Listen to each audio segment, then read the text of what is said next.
പമ്പരം കെ സുധാകരൻ. രാവിലെ 10 മണി കഴിഞ്ഞപ്പോൾ ദേവഗംഗ ഓഡിയോസ് എന്ന പ്രശസ്തമായ ഓഡിയോ കാസറ്റ് കമ്പനിയുടെ പോർച്ചിൽ ചുവന്ന നിറമുള്ള ഒരു പുതിയ മാരുതി സെൻ വന്നു നിന്നു. സുമുഖനായ ഒരു ചെറുപ്പക്കാരനാണ് മുൻവാതിൽ തുറന്ന് പുറത്തേക്കിറങ്ങിയത്. ദേവഗംഗ ഓഡിയോസിൻ്റെ ഉടമയും മാനേജിംഗ് ഡയറക്ടറുമായ പ്രേംദാസ് നായർ. ടൗണിലുള്ള സാമാന്യം വലിയ ഒരു ഇരുനില കെട്ടിടമാണ് ദേവഗംഗയുടെ ഓഫീസും റെക്കോർഡിംഗ് സ്റ്റുഡിയോയും. താഴത്തെ നിലയിൽ ഓഫീസ്, മുകളിൽ സ്റ്റുഡിയോ. പ്രേംദാസിനെ കണ്ട് വാതിലിനടുത്ത് കാവലുണ്ടായിരുന്ന ഗൂർഖ സലാം വെച്ചു. എന്താ റാം ബഹദൂർ, സുഖം തന്നെയല്ലേ? പ്രേംദാസ് സൗഹൃദത്തോടെ അയാളോട് ചോദിച്ചു. ടീക് ഹെ സാബ്, റാം ബഹദൂർ പ്രസന്നോദനായി പറഞ്ഞു. ഓഫീസിൽ എല്ലാവരും എത്തിയിട്ടുണ്ടായിരുന്നു. Manager Chandrababu, account Ganapathi Iyer, office അസിസ്റ്റന്റുമാരായ പ്രസാദും ഷാജഹാനും, ടൈപ്പിസ്റ്റ് വിനോദിനി, പ്യൂൺ കരുണൻ. സ്റ്റുഡിയോയുടെ ചുമതല റെക്കോർഡിസ്റ്റ് ഗോമസിനാണ്. സഹായത്തിന് മധുവുമുണ്ട്. 2 വർഷത്തിനുള്ളിൽ 2 ഡസനോളം കാസറ്റുകൾ ദേവഗംഗ ഇറക്കിക്കഴിഞ്ഞു. സിനിമാ ഗാനങ്ങൾ, ലളിത ഗാനങ്ങൾ, ഭക്തിഗാനങ്ങൾ. പ്രേംദാസ് നേരെ അയാളുടെ മുറിയിലേക്കാണ് പോയത്. ആധുനിക രീതിയിൽ മോടി പിടിപ്പിച്ച മുറിയാണത്. നിലത്ത് പതുപതുത്ത ചുവന്ന കാർപ്പറ്റ്, മിന്നിത്തിളങ്ങുന്ന ഫർണിച്ചർ, ഗ്ലാസ് ടോപ്പിട്ട എക്സിക്യൂട്ടീവ് ടേബിളിൽ ടെലിഫോണും ഇൻ്റർകോമും, റിവോൾവിംഗ് ചെയർ. ആ വലിയ മുറിയോട് ചേർന്ന് പ്രേംദാസിനെ വിശ്രമിക്കാനും മറ്റുമായി ഒരു ചെറിയ സൈഡ് റൂമും ഉണ്ട്. അയാൾ വരും മുമ്പേ പ്യൂൺ കരുണൻ എത്തി എയർ കണ്ടീഷൻ ഓൺ ചെയ്തിരുന്നു. ഇൻ്റർകോം എടുത്ത് പ്രേംദാസ് മാനേജറെ വിളിച്ചു. ബാബു വരൂ. അടുത്ത നിമിഷത്തിൽ ഫ്ലഷ് ഡോർ തുറന്ന് ചന്ദ്രബാബു കയറി വന്നു. മാനേജർ മാത്രമല്ല, സുഹൃത്തും കൂടിയാണ് പ്രേംദാസിന് ബാബു. ഇരിക്കൂ ബാബു. 7-ാം തീയതിയല്ലേ നമ്മൾ വിഷാദഗീതത്തിൻ്റെ റെക്കോർഡിംഗ് വച്ചിരിക്കുന്നത്? അതെ, എതിർവശത്തിരുന്ന കസേരകളിലൊന്നിൽ ഇരുന്നു കൊണ്ട് ചന്ദ്രബാബു പറഞ്ഞു. എന്നാണോ റിഹേഴ്സൽ തുടങ്ങുന്നത്? 4-ാം തീയതി കാലത്ത് ദാമോദരൻ മാസ്റ്റർ എത്തും. അന്ന് തന്നെ ബ്ലൂ ഡയമണ്ടും വരാൻ അറിയിച്ചിട്ടുണ്ട്. സംഗീത സംവിധായകനാണ് ദാമോദർ മാസ്റ്റർ. ബ്ലൂ ഡയമണ്ട് ഓർക്കസ്ട്രയും. 8 ലളിതഗാനങ്ങൾ അടങ്ങിയ വിഷാദഗീതം ആണ് ദേവഗംഗയുടെ അടുത്ത കാസറ്റ്. ആദ്യം നമുക്ക് മധുചന്ദ്രൻ്റെ 4 പാട്ടുകൾ എടുക്കാം. 7-ാം തീയതി കഴിഞ്ഞ് ഗൾഫ് പ്രോഗ്രാം കഴിഞ്ഞ് വിൽസൺ തിരിച്ചെത്തൂ എന്ന് ഇന്നലെ അയാൾ എന്നോട് വിളിച്ചു പറഞ്ഞു, പ്രേംദാസ് അറിയിച്ചു. മധുചന്ദ്രനും വിൽസണും പേരെടുത്തു വരുന്ന ഗായകരാണ്. ജയദേവൻ സാറിൻ്റെ പാട്ടുകൾ താൻ വായിച്ചില്ലേ പ്രേമ? നന്നായിട്ടുണ്ടല്ലേ? ചന്ദ്രബാബു ചോദിച്ചു. ഞാനും ഇത്രയൊന്നും വിചാരിച്ചില്ല ബാബു. വെറും ഗാനങ്ങളല്ല അവയൊന്നും, കവിതയുണ്ട്. മെലഡിക്കും അനുയോജ്യം. കോളേജ് അധ്യാപകനും പ്രശസ്ത കവിയുമാണ് ജയദേവൻ. അവർ 2 പേരെയും കോളേജിൽ സാഹിത്യം പഠിപ്പിച്ചയാളാണ്. ജയദേവൻ സാറിൻ്റെ ചെക്ക് കൊടുക്കണ്ടേ? എഴുതി വെച്ചിരിക്കുകയാണ് പ്രേമ. ഇനി ഒപ്പിട്ടാൽ മാത്രം മതി. എങ്കിൽ കൊടുത്തയക്കൂ. ഇന്ന് തന്നെ അയക്കണം. സാർ ചോദിക്കുകയില്ല. ചോദിക്കാതെ കൊടുക്കേണ്ടത് നമ്മുടെ കടമ. ചന്ദ്രബാബു പോയപ്പോൾ പ്രേംദാസ് ഒരു സിഗരറ്റ് എടുത്തു ചുണ്ടിൽ വെച്ചു. ആദ്യത്തെ പുകയെടുത്തപ്പോഴാണ് ഇൻ്റർകോം ശബ്ദിച്ചത്. ചന്ദ്രബാബുവാണ്. എന്താ ബാബു? റിസീവർ എടുത്ത് അയാൾ ചോദിച്ചു. ആ ഗേളി വന്നിട്ടുണ്ട്. താനെന്ത് പറഞ്ഞു? ഒന്നും പറഞ്ഞില്ല. ഇന്നലെ അവൾ 3-4 തവണ വിളിച്ചിരുന്നു. പ്രേമൻ സ്ഥലത്തിലെന്നാണ് ഞാൻ പറഞ്ഞത്. ഇനി എനിക്ക് നുണ പറയാൻ വയ്യ. ശരി, ഇങ്ങോട്ട് വിട്ടു. റിസീവർ വെച്ചിട്ട് അയാൾ 1-2 തവണ സിഗരറ്റ് ആഞ്ഞു വലിച്ചു. എന്നിട്ട് ആശ്രയിൽ ഞെരിച്ചു കെടുത്തി. മുറിയിലേക്ക് സുന്ദരിയായ ഒരു യുവതി കയറി വന്നു. എന്താ കേളി, തനിക്കിന്ന് ഓഫീസിലെങ്ങും പോകണ്ടായോ? വാ ഇരിക്കേ, അയാൾ പുഞ്ചിരിയോടെ പറഞ്ഞു. ഇന്നലെ ഞാൻ എത്ര പ്രാവശ്യം പ്രേമനെ വിളിച്ചു. എവിടായിരുന്നു? പരിഭവത്തോടെ ഗേളി ചോദിച്ചു. നിനക്കെൻ്റെ തിരക്കുകൾ അറിഞ്ഞുകൂടെ കേളി? അതിരിക്കട്ടെ, കണ്ടിട്ട് കുറേ ദിവസമായല്ലോ. എന്തൊക്കെയുണ്ട് വിശേഷങ്ങൾ? വിശേഷമുണ്ട് പ്രേം, ഞാൻ ഗർഭിണിയാണ്. പ്രേംദാസ് ഒന്ന് ഞെട്ടി. എങ്കിലും പുറമെ അയാൾ അത് ഭാവിച്ചില്ല. അതെങ്ങനെ പറ്റി? നമ്മൾ ആവശ്യത്തിന് മുൻകരുതലൊക്കെ. എന്തോ പിശകു പറ്റിയിട്ടുണ്ട് പ്രേം. ഈ മാസം എനിക്കിതുവരെ മെൻസസ് ആയിട്ടില്ല. ഇനി ഒളിച്ചു കളിയൊന്നും പറ്റത്തില്ല. നമുക്കുടൻ വിവാഹം കഴിക്കണം. അയാളൊന്നും പറയാതെ ഒരു സിഗരറ്റ് എടുത്ത് തീ പിടിപ്പിച്ചു. കഴിഞ്ഞ 3-4 ദിവസം കൊണ്ട് ഞാൻ പ്രേമിനെ ഫോണിൽ ട്രൈ ചെയ്യുക. ഇവിടെ വിളിക്കുമ്പം വീട്ടിലാണെന്ന് പറയും, വീട്ടിൽ വിളിക്കുമ്പോൾ ഓഫീസിലാണെന്ന് മറുപടി. ഞാൻ എൻ്റെ വീട്ടിലൊന്ന് പോയേക്കുമായിരുന്നു കേളി. സാരമില്ല, എന്തിനും ഒരു വഴിയുണ്ടല്ലോ. എനിക്കൊരു സമാധാനമില്ല പ്രേം. അടുത്ത മാസം ജോർജ് കുട്ടി ചയൻ ഷാർജയിൽ നിന്ന് ലീവിൽ വരും. അന്നേരം ചയൻ്റെ കൂട്ടുകാരൻ ക്രിസ്റ്റിയെ കൊണ്ട് എന്നെ കെട്ടിക്കാനിരിക്കുക. ഒക്കെ ഞാൻ പറഞ്ഞിട്ടുള്ളതല്ലേ. അതിനെന്താ കുഴപ്പം? ജോർജ് കുട്ടി ചയൻ വരട്ടെ. ഞാൻ നേരിട്ട് ചെന്ന് പറയും, മിസ്റ്റർ ജോർജ് കുട്ടി, ഞാനും താങ്കളുടെ പെങ്ങൾ ഗേളിയും തമ്മിൽ സ്നേഹത്തിലാണ്. ഗേളിയെ ദയവായി എനിക്ക് കെട്ടിച്ചു തരണം. പ്രേമിനെ എല്ലാം കളിയാ. അതുവരെ ഞാനെങ്ങനെ ഇതും വച്ചോണ്ട്? അല്ലെങ്കിൽ തന്നെ പ്രേം ചെന്ന് പറയുമ്പോൾ ജോർജ് കുട്ടി ചയൻ എന്നെ അങ്ങ് കെട്ടിച്ചു തരുമെന്നാണോ വിചാരം? തരില്ലേ? അന്യമതത്തിൽപ്പെട്ട ഒരാളുടെ കൂടെ ഈ ചയൻ എന്നെ കെട്ടിച്ചയക്കത്തില്ല, അതുറപ്പാ. അതുതന്നെ ഗേളി എൻ്റെ പ്രശ്നം. ഒരു ക്രിസ്ത്യാനി പെണ്ണിനെ കല്യാണം കഴിക്കണമെന്ന് ഞാൻ ചെന്ന് പറഞ്ഞാൽ എൻ്റെ ഡാഡി എന്നെ ഒറ്റ യോട്ടിന് വെളിയിലിറക്കും. ഗേളി കർച്ചീഫെടുത്ത് കണ്ണുകളൊപ്പി. എന്നിട്ട് പ്രേം അങ്ങനെയല്ലോ എന്നോട് ആദ്യം പറഞ്ഞത്. മമ്മി പാവമാണ്. മമ്മിയോട് പറഞ്ഞ് ഡാഡിയെ സമ്മതിപ്പിക്കാം. ഞാൻ പറഞ്ഞത് നേരെ തന്നെ കേളി. പക്ഷേ 3-4 ദിവസം ഫോൺ ചെയ്തിട്ടും എന്നെ കിട്ടാഞ്ഞതിൻ്റെ കാരണം അറിയോ? ഡാഡിക്ക് ചെറിയ ഒരു അറ്റാക്ക് ഉണ്ടായി. പണ്ടേ ഡാഡിയുടെ ഹാർട്ടിന് ചെറിയ പ്രോബ്ലം ഉണ്ട്. ഇപ്പോഴും ഹോസ്പിറ്റലിലാണ്. ഇന്നലെയാ IC യൂണിറ്റിൽ നിന്ന് ഇറക്കിയത്. ഈ നേരത്ത് നമ്മുടെ കാര്യം എങ്ങനെ ഞാൻ ചെന്ന് പറയും? നിസ്സഹായതയോടെ പ്രേംദാസ് ചോദിച്ചു. ഞാൻ പിന്നെ എന്ത് ചെയ്യണമെന്നാണ് പ്രേം പറയുന്നത്? ഒരു 3 മാസം എങ്ങനെയെങ്കിലും പിടിച്ചു നിൽക്കണം. അപ്പോഴേക്കും ജോർജ് കുട്ടിച്ചായന് വരുമല്ലോ. അയ്യോ അത് വേണ്ട. ജോർജ് കുട്ടിച്ചായൻ ഇതറിഞ്ഞാൽ എന്നെ കൊന്നുകളയും. തന്നെയുമല്ല ഇപ്പം തന്നെ എൻ്റെ റൂംമേറ്റ് അശ്വതിക്ക് ചില സംശയങ്ങളുണ്ട്. വർക്കിംഗ് വിമൻസ് ഹോസ്റ്റലിലാണ് ഗേളി താമസിക്കുന്നത്. ടെലിഫോൺ എക്സ്ചേഞ്ചിൽ ഓപ്പറേറ്ററാണ് അവൾ. അയാൾ ഒറ്റയ്ക്ക് താമസിക്കുന്ന പ്രേമസദനത്തിലെ ഫോൺ ഒരിക്കൽ കേടായപ്പോൾ ഒരു പരാതി കൊടുക്കാൻ എക്സ്ചേഞ്ചിലേക്ക് വിളിച്ചപ്പോൾ ഗേളിയായാണ് കിട്ടിയത്. അവളുടെ ഇമ്പമുള്ള സ്വരം കേട്ടപ്പോൾ വീണ്ടും കേൾക്കണമെന്ന് തോന്നി. വീണ്ടും വിളിച്ചു. ടെലിഫോണിൽ കൂടി തുടങ്ങിയ ആ സൗഹൃദം ഇപ്പോൾ ഇവിടെ വരെ എത്തി നിൽക്കുന്നു. ഞാൻ നോക്കിയിട്ട് ഒരു വഴി കാണുന്നുണ്ട്. പക്ഷേ ഗേളി സമ്മതിച്ചാലേ അത് നടക്കൂ. അല്പനേരം ആലോചിച്ചിരുന്നിട്ട് പ്രേംദാസ് പറഞ്ഞു. എന്ത് വഴി? ആകാംക്ഷയോടെ അവൾ ചോദിച്ചു. എനിക്ക് പരിചയമുള്ളൊരു ഡോക്ടറുണ്ട്. ഗേളി ഒന്ന് ഞെട്ടി. പ്രേം എന്താണ് ഈ പറഞ്ഞു വരുന്നത്? വിശ്വസിക്കാനാവാതെ അവൾ ചോദിച്ചു. തൽക്കാലം ഒന്ന് പിടിച്ചു നിൽക്കാൻ അതുമാത്രമേ ഞാൻ കാണുന്നുള്ളൂ. ഒന്നും പേടിക്കാനില്ല. ആരും അറിയുകയുമില്ല. 1-2 മണിക്കൂർ. അപ്പം തന്നെ തിരിച്ചു പോവുകയും ചെയ്യാം. No, never. ഒരിക്കലും ഞാൻ സമ്മതിക്കുകയില്ല. എങ്ങനെ ഇക്കാര്യം എന്നോട് പറയാൻ തോന്നി പ്രേമിന്? അവൾ കരയാൻ തുടങ്ങി. പ്രേംദാസ് എഴുന്നേറ്റ് അവളുടെ അടുത്തേക്ക് ചെന്നു. അയാൾ അവളുടെ കൈയെടുത്ത് പിടിച്ച് അവളുടെ കണ്ണുകളിലേക്ക് സ്നേഹാർദ്രമായി നോക്കി. നമ്മൾ വേറെ എന്ത് ചെയ്യും കേളി? എനിക്ക് ഇഷ്ടമുണ്ടായിട്ടാണ് ഞാനങ്ങനെ പറഞ്ഞതെന്ന് നീ വിചാരിക്കുന്നുണ്ടോ? ഒരിക്കലുമല്ല. അവൾ അയാളുടെ കയ്യിൽ മുഖം ചേർത്ത് വെച്ചു. കുറേ നേരം കരഞ്ഞു. അനുനയത്തിൽ അയാൾ പലതും പറഞ്ഞപ്പോൾ അവൾ പാതി മനസ്സോടെ ഒടുവിൽ സമ്മതിച്ചു. പക്ഷേ എല്ലാം കഴിയുമ്പോൾ പ്രേമനെ കൈവിടുമോ? അവൾ ആശങ്കയോട് ചോദിച്ചു. എൻ്റെ ഗേളി, നീ ഇത്ര പൊട്ടിയായി പോയല്ലോ. പ്രേംദാസിന് ഒരച്ഛനേയുള്ളൂ. Sale tax commissioner KV Madhusudanan Nair. വാക്കുമാറുന്നവനല്ല ഞാൻ. പറഞ്ഞിട്ടുള്ള എന്തെങ്കിലും കാര്യം ഇതുവരെ ഞാൻ ചെയ്യാതിരുന്നിട്ടുണ്ടോ? ഇല്ല. എനിക്ക് പ്രേമനെ വിശ്വാസമാണ്. അയാളുടെ നെഞ്ചിലേക്ക് ചേർന്ന് നിന്നുകൊണ്ട് അവൾ പറഞ്ഞു. ഗേളി ഇപ്പോൾ പോയിക്കോളൂ. വൈകിട്ട് ഞാൻ വിളിക്കാം. അവൾ പോയി കഴിഞ്ഞപ്പോൾ പ്രേംദാസ് റിസീവർ എടുത്ത് ഒരു നമ്പർ ഡയൽ ചെയ്തു. ഡോക്ടർ ശിവശങ്കരൻ. പെട്ടെന്ന് റിസീവറിലേക്ക് ഒരു പരുക്കൻ സ്വരം വന്നു. ഡോക്ടർ, ഇത് ഞാനാണ് പ്രേംദാസ്. ഹലോ പ്രേംദാസ്, എന്താണ് വിശേഷിച്ച്? എനിക്ക് ഡോക്ടറുടെ ഒരു സഹായം വേണം. ഡോക്ടർ ശിവശങ്കരൻ പൊട്ടിച്ചിരിച്ചു. ഇത്തവണ ആരാടോ കക്ഷി? ചെറിയമ്മയുടെ മോളോ, കൂട്ടുകാരൻ്റെ സഹോദരിയോ, അതോ സ്വന്തം ഗേൾഫ്രണ്ടോ? ആരായാലും ഒരുപോലെയല്ലേ ഡോക്ടർ? പ്രശ്നം ഒന്ന്, പ്രശ്നപരിഹാരവും ഒന്ന്. എപ്പോൾ വരണമെന്ന് പറയൂ. നാളെ ഒന്നും സമയമില്ല. മറ്റന്നാൾ കാലത്ത് പോന്നോളൂ. ഒരു 10 മണിയാവുമ്പോൾ. Thanks doctor. പിന്നെ ഒരു കാര്യം, കഴിഞ്ഞ തവണത്തെ ഫീസിൻ്റെ കൂടെ ഒരു 500 രൂപ കൂടെ കരുതാൻ മറക്കണ്ട. ഡോക്ടർ ഓർമ്മിപ്പിച്ചു. പ്രേംദാസ് റിസീവർ വെച്ചു. അതോടെ ഗേളി അയാളുടെ ഓർമ്മയിൽ നിന്നും മറഞ്ഞു. ഓഫീസ് കാര്യങ്ങളിൽ അയാൾ വ്യാപൃതനായി. അന്ന് 1 മണി കഴിഞ്ഞപ്പോഴാണ് പ്രേംദാസ് ഊണ് കഴിക്കാൻ പ്രേം സദനത്തിലെത്തിയത്. അയാൾ സ്വന്തമായി വാങ്ങിയ വീടാണിത്. ഭക്ഷണം ഉണ്ടാക്കി കൊടുക്കാൻ ദാമു എന്ന ചെറുപ്പക്കാരൻ പയ്യനുണ്ട്. ടൗണിൽ തന്നെയാണ് പ്രേംദാസിൻ്റെ കുടുംബ വീട്. വലിയ 2 നില മാളിക. അവിടെ ഡാഡിയും മമ്മിയും മാത്രമാണ് താമസം. ദാമു ഉണ്ടാക്കിയ രുചികരമായ വിഭവങ്ങൾ കൂട്ടി പ്രേംദാസ് സുഖമായി ഊണ് കഴിച്ചു. പിന്നെ പതിവ് പോലെ 1 മണിക്കൂർ ഉറങ്ങി. 4 മണിക്ക് ചായ കുടിക്കുമ്പോഴാണ് ഗേളിക്ക് ഫോൺ ചെയ്യണമല്ലോ എന്ന് അയാൾ ഓർത്തത്. ഉടൻ തന്നെ അയാൾ അവളുടെ ഹോസ്റ്റലിലേക്ക് വിളിച്ചു. ഗേളി, ഇത് ഞാനാണ് പ്രേം. അവൾ ലൈനിൽ വന്നപ്പോൾ അയാൾ പറഞ്ഞു. എന്താ പ്രേം? നമ്മൾ വെള്ളിയാഴ്ച ഡോക്ടറെ കാണാൻ പോകുന്നു. അതായത് മറ്റന്നാൾ. മറ്റന്നാളോ? അമ്പരപ്പോടെ അവൾ ചോദിച്ചു. അതെ, ഞാൻ ഡോക്ടറോട് സംസാരിച്ചു കഴിഞ്ഞു. മറ്റന്നാൾ രാവിലെ 9 ആവുമ്പോൾ ഞാനിവിടെ വരും. നീ തയ്യാറായി നിൽക്കണം. പക്ഷെ പ്രേം, ഇനിയൊന്നും ആലോചിക്കാനില്ല ഗേളി. തൽക്കാലം ഇതാണ് ഒരേ ഒരു മാർഗം. അപ്പോൾ മറ്റന്നാൾ രാവിലെ 9 മണി. ഓക്കെ? അവൾക്ക് കൂടുതലൊന്നും സംസാരിക്കാൻ അവസരം കൊടുക്കാതെ അയാൾ പെട്ടെന്ന് റിസീവർ വെച്ചു. കാറിൻ്റെ പിൻസീറ്റിലാണ് ഗേളി ഇരുന്നത്. പ്രേംദാസ് കാറിൻ്റെ കറുത്ത ചില്ലുകൾ ഉയർത്തി വച്ചിരുന്നു. നമ്മൾ എവിടേക്കാണ് പ്രേം പോകുന്നത്? ഹോസ്റ്റലിൽ നിന്ന് തിരിച്ചപ്പോൾ അവൾ പരിഭ്രമത്തോടെ ചോദിച്ചു. ഗേളിയെ ആർക്കും പരിചയമില്ലാത്തൊരു സ്ഥലത്തേക്കാണ്. അതുകൊണ്ട് വേവലാതിയൊന്നും വേണ്ട, അയാൾ സമാധാനിപ്പിച്ചു. 1/2 മണിക്കൂർ എടുത്തു യാത്രയ്ക്ക്. സിറ്റി ഹോസ്പിറ്റലിൽ അവരെ എത്തിയപ്പോൾ മണി 9:45. ഗേളിക്ക് ഒട്ടും പരിചയമില്ലാത്ത ടൗണായിരുന്നു അത്. ഞാൻ പോയി ഡോക്ടറുണ്ടോ എന്ന് നോക്കിയിട്ട് വരാം. അവളെ കാറിൽ തന്നെ ഇരുത്തിയിട്ട് പ്രേം ഇറങ്ങിപ്പോയി. കൺസൾട്ടിംഗ് റൂമിൽ ഡോക്ടർ ശിവശങ്കരനുണ്ടായിരുന്നു. ആൾ വന്നിട്ടില്ലേ? പ്രേംദാസിനെ കണ്ടപ്പോൾ ഡോക്ടർ ചോദിച്ചു. ഉണ്ട് ഡോക്ടർ. എങ്കിൽ സമയം കളയണ്ട, കൊണ്ടുവരൂ. പ്രേംദാസ് ചെന്ന് ഗേളിയെ കൂട്ടിക്കൊണ്ടുവന്നു. ഡോക്ടർ അവളെ അടിമുടിയൊന്ന് നോക്കി. അവൾ ചൂളിപ്പോയി. ഒരു നേഴ്സിനെ വിളിച്ച് ഡോക്ടർ അവരോടൊപ്പം ഗേളിയെ അകത്തേക്ക് വിട്ടു.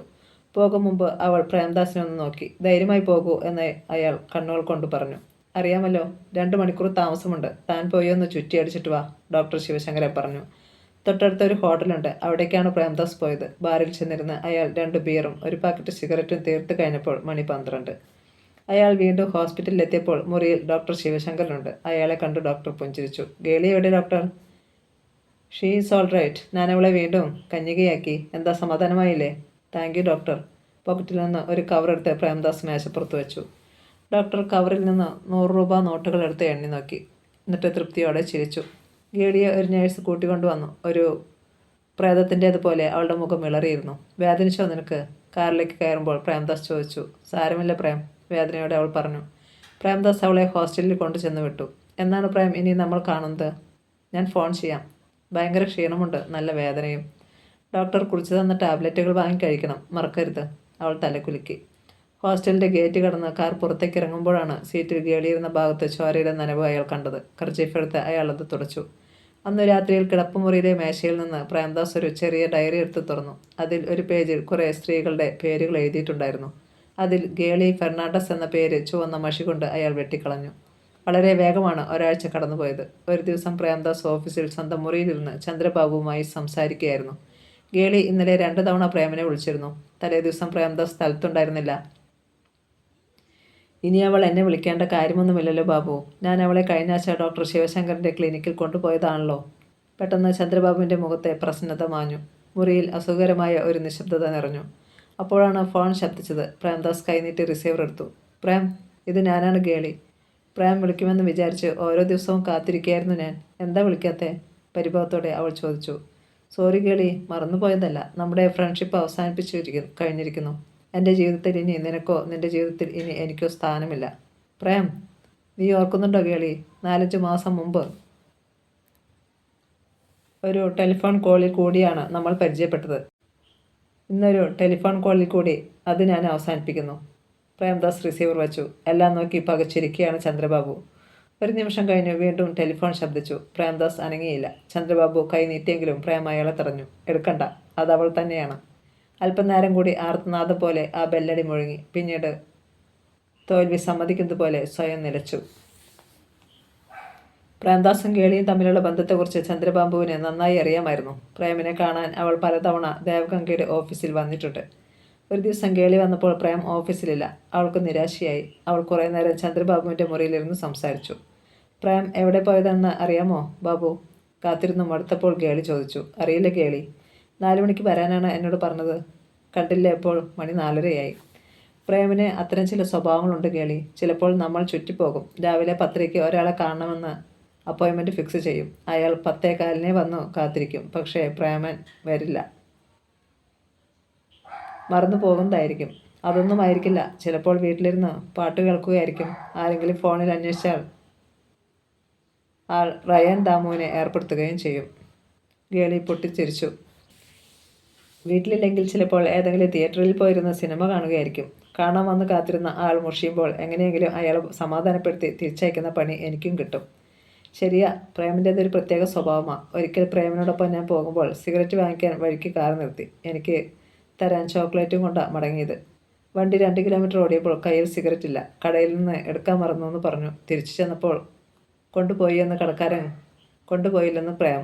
എന്നിട്ട് കടക്കാരൻ ഒടുവിൽ ഒരു പാക്കറ്റ് സിഗരറ്റ് കൊടുത്തു. തിരിച്ചു വന്ന് വണ്ടിയിൽ കയറിയപ്പോൾ സീറ്റിനടിയിൽ കിടക്കുന്നു ആദ്യം വാങ്ങിയ സിഗരറ്റ് പാക്കറ്റ്. അബദ്ധം പറ്റിയതൊന്നും ആവില്ല. അതൊക്കെ പ്രേമൻ്റെ ഓരോ നമ്പറുകളാണ്. എനിക്ക് പ്രേമിൻ്റെ ഇത്തരം നമ്പറുകൾ ഇഷ്ടമാണ്. അതുകൊണ്ടാണ് പ്രേമിനെ കെട്ടാമെന്ന് ഞാൻ തീരുമാനിച്ചേ. പ്രേമം സമ്മതിച്ചോ? ആശ്ചര്യത്തോടെ ചന്ദ്രബാബു ചോദിച്ചു.